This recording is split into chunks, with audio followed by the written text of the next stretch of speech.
A'udhu billahi minash shaitani rajim. Bismillahir rahmanir rahim. Ẹ káàsán ẹ kúrọ̀lẹ́ ẹ káalẹ́ ṣàlàáfíà lẹ wà. Gẹ́gẹ́ bí èmi on Point by Two ṣe wà lénìí. Thank you always. Thank you always. Nǹkan tí mo discuss ó easy fún mi láti pè ní orúkọ òyìnbó straightforward. Ṣóyé yín?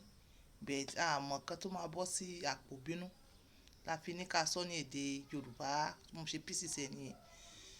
Nǹkan tí tó wà tó ń trendy tá a sì wá wo inú ìwé mímọ́ gbogbo tí àwọn èèyàn ò rí, tí ìdí rẹ̀ ò múlẹ̀ dáadáa, tí ìdí rẹ̀ ò múlẹ̀, tí kò dàbí ẹni pé mọ́ bá yàwó sùn o, mọ́ dọ̀ ọkọ lọ́kọ o, mọ́ ṣe sìná o, tí àrí ìdí rẹ̀ múlẹ̀. Èyí tí wọ́n máa ń fi ọwọ́ bára wọn ṣe, à ń bára ẹni àtobìnrin ni àtọkùnrin ni wọ́n ṣe sẹ́ńtúrì àwọn èèyàn ṣe. A need láti sòótọ́ fúnra wa. A wá wo inú medical, a wo inú gbogbo medical, a wo inú science. Wọ́n á ní kò sí nǹkan tó bàjẹ́ ń bẹ̀, pé it is medically okay. It is medically okay. There's nothing, kò sí nǹkan tó wrong because what? Ó fi ń release tension, ó fi ń release stress, ó ń increase certain hormones, ó ń jẹ́ kí àwọn èèyàn look young, kò í jẹ́ kí àwọn èèyàn wò ta, ó ń jẹ́ kí èèyàn mọ̀ọ́mọ̀ ṣe ṣìnà, ó jẹ́ kó jókòó lé, especially àwọn tí spouse wọn bá wà ní far away. Èmi ò deny gbogbo fact yìí o, gbogbo fact yìí they are true.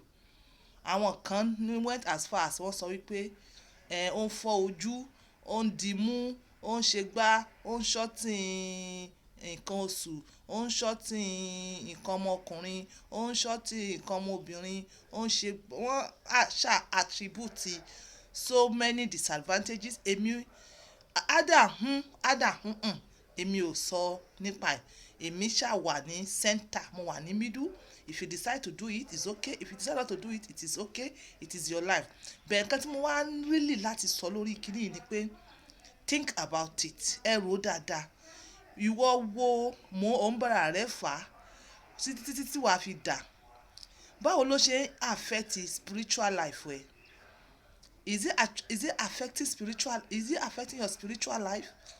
Àti wá kó àwọn èèyàn jọ 1 2 3 4 plenty people àti kó wọn jọ. À ń béèrè ọ̀rọ̀ lọ́wọ́ wọn pé does it affect your spiritual life? Owó nìkan ó wà nú ilé.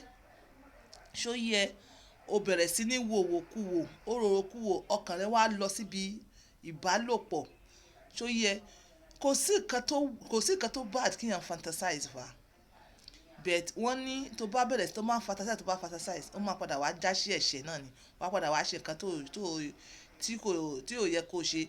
Ẹ̀ ń bára rẹ fà, ń bára rẹ ṣe nítorí pé bóyá o ní ìdẹ́ òdẹ̀ ní ìyàwó. Àárí ìdí rẹ̀ múlẹ̀ pé bóyá ẹ̀ṣẹ̀ ni àbí ẹ̀ṣẹ̀ kọ́. Categorically àríkà. Bẹ́ẹ̀ Ànábì Muhammad sallallahu alaihi wasallam ti sọ nínú fídíò mi kan, kò yẹ ká tún mọ̀ padà sẹ́yìn, pé ó ní instead tí wàá mọ̀ fi ṣe yẹn, kẹ́ ẹ mọ̀ gbàdúrà, kẹ́ ẹ mọ̀ gbàwẹ̀.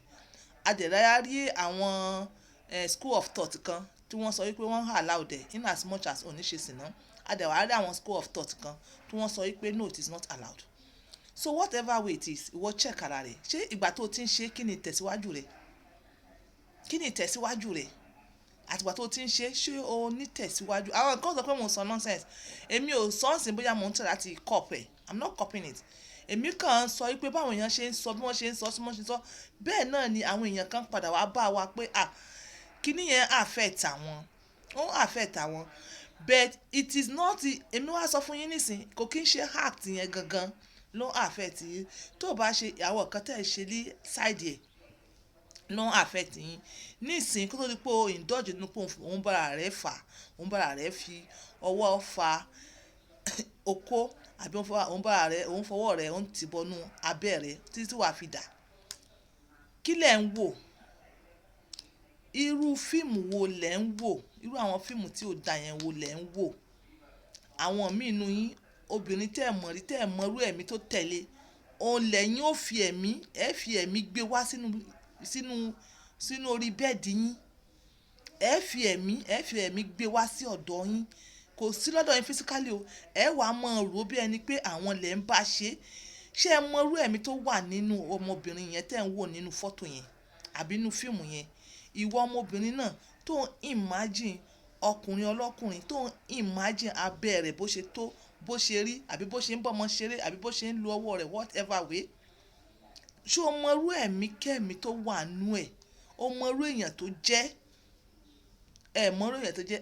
Irú àwọn yẹn lẹ mọ́ fantasize lórí wọn, lẹ mọ́ rò wọn, lẹ mọ́ gbé wọn wá sínú ọ̀dọ̀, lẹ ń fi ẹ̀mí gbé wọn wá sọ́dọ̀ yín, lẹ dàbí ẹni pé àwọn ló ń bá yín ṣe. Irú àwọn yẹn tẹ́ bá lè sùn, tẹ́ ẹ sùn, tó bá jẹ́ pé ìwọ tó jẹ́ pé Ọlọ́run bùn ẹ ní ẹ̀mí àlá, wàá rí pé àlá yẹn bẹ̀rẹ̀ sí ní diminish. Gbogbo nǹkan tó dàbí spiritual nígbèsí ayé rẹ̀ ó ń bẹ̀rẹ̀ sí ní diminish, nítorí pé ó ti spirit yẹn àti spirit yẹn náà ó ti ń conflict, papọ̀. So irú àwọn nǹkan tó ń really affect nìyẹn. Nísìnyí mo ti sọ nínú fídíò kan again, a sọ kan ní natural desire àti artificial. Ṣóyé yín? Tó bá jẹ́ pé natural ni, tó wá látọkàn, tí ò di pé torí pé o kàn ń wòwò kú wò, tó sì níyàwó lọ́dọ̀, bóyá o wà níbi tó jìnnà, èmi ò rò pé ẹ̀mí kẹ́mí ó lè wáyé bẹ́ẹ̀. Irú nǹkan yẹn ìwọ náà mọ̀ pé kí natural desire tó wá, ó lè pẹ́. Àwọn tó ń bára wọn fà, àtàwọn obìnrin náà tí wọ́n sọ ọ́ bọ̀ fún àwọn tí wọ́n fi wá dà, tí wọn ò bá ti wo fíìmù yìí, àbí kí wọ́n wo fọ́tò, àbí kí wọ́n gbọ́gbọ́kúgbọ́, àbí kí wọ́n rírìkúrì, àbí kí wọ́n mọ̀ rorò kúrò lọ́kàn, wọn ò kí lè achieve ẹ̀. So ìwọ tó bá jáwọ́ ń bẹ̀, ẹni tí ká lọ pé ó jáwọ́ ń bẹ̀, èmi ò ní, ó bá wù ẹ́, this one open discussion ni, ìwọ ló mọ̀ èyí tó máa choose. Tó bá decide nísìn pé o fẹ́ involve ẹ̀ mọ́ torí pé ó ti ń affect ẹ o, you understand? Torí bóyá o kàn feel pé ó ń affect ẹ because ọkàn wa nígbàgbọ́ wa, o kàn feel pé ó ń affect ẹ nbìkan.